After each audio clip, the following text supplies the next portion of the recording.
legends, welcome to another Raid Shadow Legends video. Today we're talking about leveling up champions, the lifelong dilemma. How do I decide who to 6-star next? How do I pick? There's so many champions. Say you just pulled an amazing, groundbreaking, game-changing champion. It's kind of a no-brainer, right? If you pull like an Armaz or like a Thor or like a Geomis or like a Helicath, it's a no-brainer. You go ahead and you build these guys, but when you're stuck, when you have a good couple of choices, what do? Today I'm gonna help you with some simple factors that I make my decisions based off of and that a lot of content creators go through. The mental process is kind of the same, regardless of whether you are endgame, mid-game, early game, kind of follows the same steps. So, bear with me, and today I hope I make your life a little bit easier. Don't forget to click on my link in the description to get a free legendary Norma, as well as Anax, Ugo, and Mausoleum Mage as you level up your account. Here is how to do it. Log out of Plarium Play on PC and uninstall. Click the link in the description and register with a brand new email. Launch Raid and complete the tutorial. Go to your inbox and claim your first champ. This will give you a huge advantage in Raid, so go click on my link right now and let's crush this together. Let's get right into it. So, there's a lot of content in this game, right guys? There's a lot of places to progress in. There's campaign, there's dungeons, clan boss, faction wars, blah blah blah blah. And they're constantly adding more things. They recently added hard faction wars. Chimera was recently added. There is still upcoming content being added to the game. So God knows we will have an increase of champions, champion types, and just the decision-making process will get a little bit more challenging later down the line as you go into the game. However, as the more you progress as well, the more you're gonna get a feel of who to level up next. You feel me? If you're on this video right now, it's either because you like listening to me yap, or because you haven't had the chance to go through a lot of level 60ing yet. In both cases, it's perfectly fine, and stick around. So how do you know who to pick, right?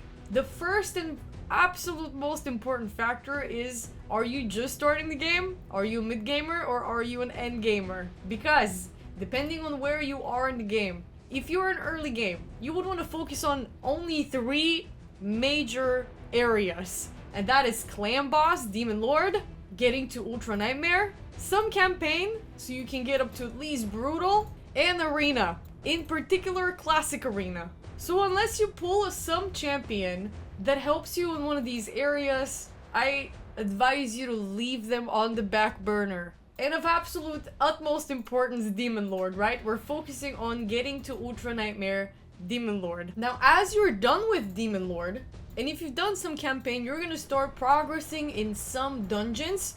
Your Demon Lord team will carry you only up until a certain point. You're gonna want to progress in Ice Golem, Spider Dragon, and Fire Knight up to stages 15, 16 to 20. And that is what you need to concern yourself with as an early gamer. Now, mid-game is where a little more versatile content comes in. You're gonna start focusing on faction wars so you can get Lydia. You're gonna start focusing on Hydra so you can get Mithrala, guys. Such a good free champion. You're gonna start progressing down the hard levels of the dungeons. A little bit of Sand Devil, Phantom Shogun. You're gonna start dabbling in Iron Twins as well. A little bit of Doom Tower so you can farm for good materials, Dark Fae in particular. And you might start exploring a little bit in Cursed City for some merciless and supersonic gear. And of course, we're not forgetting about Arena. As it goes, you're gonna get Arbiter in your early game, which is something you should be focusing on as well, early game. Complete your Arbiter missions, get Arbiter as soon as possible. That is included in your Arena grind that I mentioned earlier. But the moment you get Arbiter and you build her up to the speeds that she needs to be, she's gonna be solving your Classic Arena, Live Arena, Tag Team Arena problems. Tag Team comes a little bit later in game. I would say that if you have started to worry about Tag Team and using up all of your medals, you're officially in mid-game. Getting that Dregstar, Blood Twin, and all the fragments takes time. So now that we've talked a little bit about progression, right? You're gonna get some free champions along the way, naturally, as you progress in the game and even just by logging in. You have to keep those in mind. Especially Haikatoon, as she's gonna be the first increased speed champion, speed booster turn meter decreaser champion that you're going to get. And she's gonna serve you for a very long time unless you pull a champion that is worth replacing her for. We're gonna get there. So keep in mind that you're gonna get these champions. Check out their skills and what they do. Seal of the Drakes here, very important. You're gonna get a reviver, guaranteed, 100%. You just log in for 180 days, you get a really good reviver. You're gonna get V6D Unbound here, Void Legendary Provoke, Ally Protection Champ, and the list goes on. When level 60ing champions, think about that. Now, we're gonna go on to the more defining factors under which I determine who to 6-star next. One thing that I look for is rarity. I am much less likely to build out a legendary champion than an epic or a rare. And I think that the lack of resources speaks for itself when we go to the books. Don't mind the rare skill tomes, I just used them on a cold heart recently. But look at how many epic skill tomes I have compared to legendary skill tomes. That's 4 times more epic skill tomes than legendary skill tomes. No mythicals! I used the 2 mythical skill tomes that I had accumulated on my account for half a year towards the second form of Nice. And they all landed in the A3. Crazy, right? But I know for a fact that a year into my journey in Raid, I will still have only 2 mythical skill tomes at best. These are really hard to come by. Legendary skill tomes are also quite scarce. You're, however, gonna start getting a bunch of epic skill tomes and rare skill tomes. As you progress in the game, it's gonna be much easier to acquire these. So, when deciding who to level 60 next, think of it in these terms as well. Lower rank, less resource heavy to book out, to completely kit out, to grind out, versus legendaries just take more resources. These resources take more time for you to acquire them. Think about, is it worth building out this legendary versus this epic or this rare? Number 2, versatility, and this is a big one. Because throughout your journey, you're gonna pull champions that are particularly good in one certain area. Take, for example, Oella here. I love Oella. I'm an Oella defender, okay? Y'all know she's mid at best, average. What did he say? However, she's so dear to heart. But as you can see, she's still sitting at a level 50 unbooked on my account. Why? Because I had Thor to build out. I had 3 cold hearts. I'm sorry, but I pulled 3 cold hearts. 3rd one currently being built out. I got Arbiter. I had a Magnar sitting and waiting for me to level 60 him. Right? So, Oella will sit on the back burner because she brings some continuous heals, sure. She brings some increased resistance, sure. Oh, my hair. She fills the turn meters of allies, sure. But that's about it. She just has these continuous heals going on for her on a passive. They trigger without her needing to take a turn, right? So she's very niche in that regard. Versus, if you pull an Ugo, let's say, who comes with decreased defense, block buffs, removes heal reduction, heals, fills turn meter, revives allies, leech. Come on, like, Ugo you can use virtually everywhere as a block buffs, decreased defense champ. She could be your main one for a very, very long time. If you pull her early into your account, versus if you pull Oella, I really hope that you see where the heals of Ugo will come more clutch than the heals of Oella. I hope you see what I mean. Think about how many areas in the game you can use the champion that you just pulled in. Can you use them everywhere? Are they versatile? That's how you're gonna decide much easier whether to max out this champion next or that champion next. And also, you don't have to do this blindly. There's so many websites on the interwebs that can tell you and that have a ranking of how well the champions perform in certain areas. You can check a Uni Love, you can check Hell Hades. There's these stars. It's really beautifully made, Hell Hades. There's no confusion. You go, you check the area in the game that you want to check, and you see all the info there that you need to see. Even if you don't understand anything from the game, if you're a noob and you're just starting out, check your resources, check your facts.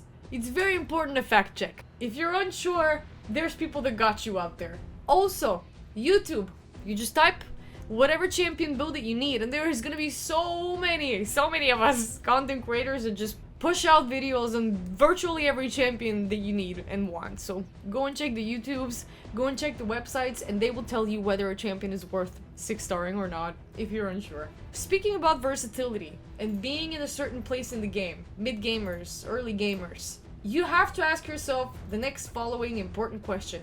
Am I stuck somewhere important? Say you're an early gamer and you cannot for the life of you 3 key or 4 key Ultra Nightmare. You are limiting yourself from getting at least 7 Sacred Shards a month. Not to mention the 25 Void Shards that you will obtain throughout the course of a month through different areas of the game.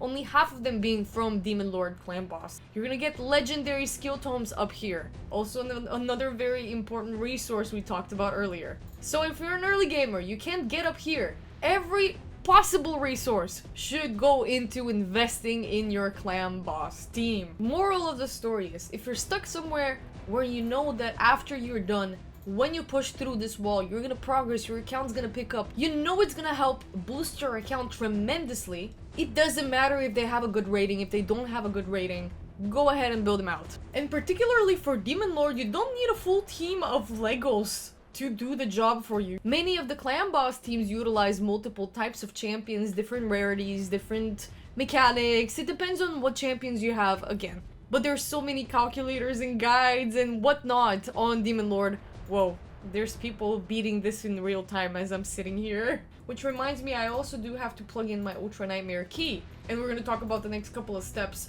while I'm putting in my my damage in here, you guys. The next very important question that I ask myself, and you should ask yourself, and I think that I don't ask myself enough, is the champion replaceable? Did you just pull an upgrade of something that you already had? An actual upgrade? Or just a slightly better legendary champion? And be honest, because let's say you have already built out an epic that brings decreased defense and weaken. See? Like Fane does on my account. And then you pull a Jintaro. And you are in early game and you still can't beat Demon Lord Clan Boss Ultra Nightmare. Think about whether it's worth building out a whole legendary champion just for the fact that he's a legendary and he also brings a steal of the turn meter, complete steal on his A2 that you cannot use in Clan Boss, but you can use in mid-game areas. While for DPSs, things can vary, okay? These, what I'm talking about right now, and take everything with a grain of salt. This is your account. I should have maybe started with this, but nothing that I say is gospel, and you should not take my word for it 100%, or any of the content creators' word for that matter. This is your account, you can't screw it up. Even if you do, you can start over. It's just a game. Just pixels on the screen, have fun with it, yeah? Yes. So while for DPSs it's different, some nukers are just better than other nukers. It's a fact. Damage multipliers play a role, right? But for certain supports, you really have to consider whether you're replacing for value.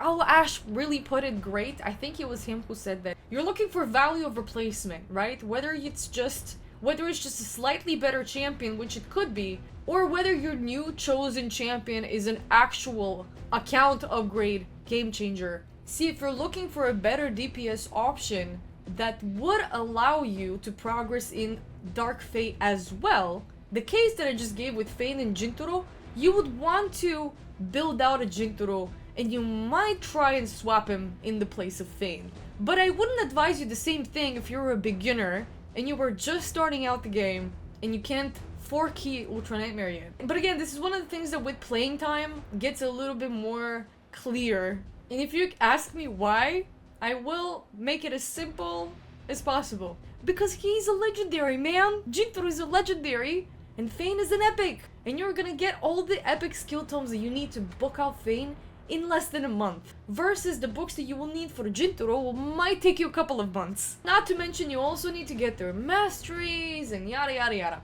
You get my point, right? When you're replacing champions that kind of do the same job, think about whether they bring more utility, more versatility, and whether you actually have the resources to build them out. But you get what I'm trying to explain, right? It really depends on where you are in the game, how many resources you have to spend, what other champion choices you have, and it's not really rocket science. It all comes down to one simple thing, and that's the last question that you should ask yourselves. And not a lot of content creators will tell you this one. Very few will advocate for it. Ask yourself, Is it a fun champion? Do I like the champion? It's important that you enjoy the game. It's important that you like playing these champions, that you're enjoying the process, that you're having fun, right? It doesn't matter if you're progressing in 50 days or in 120 days or in 1,000 days.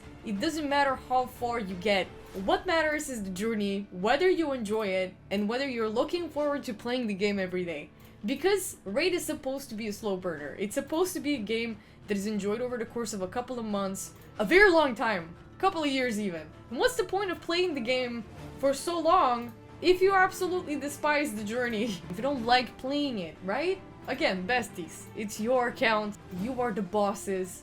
You get to decide how your journey is gonna look like, what kind of champions you're gonna build out. It's entirely up to you. And I mean, that's really it, you guys. You can't screw up your account from leveling up champions. You can only slow it down. And is that really a problem if you're enjoying it? Thank you for hanging out with me on yet another video. I hope I've made your next choice a little bit easier. And I will catch you guys again tomorrow. Bye!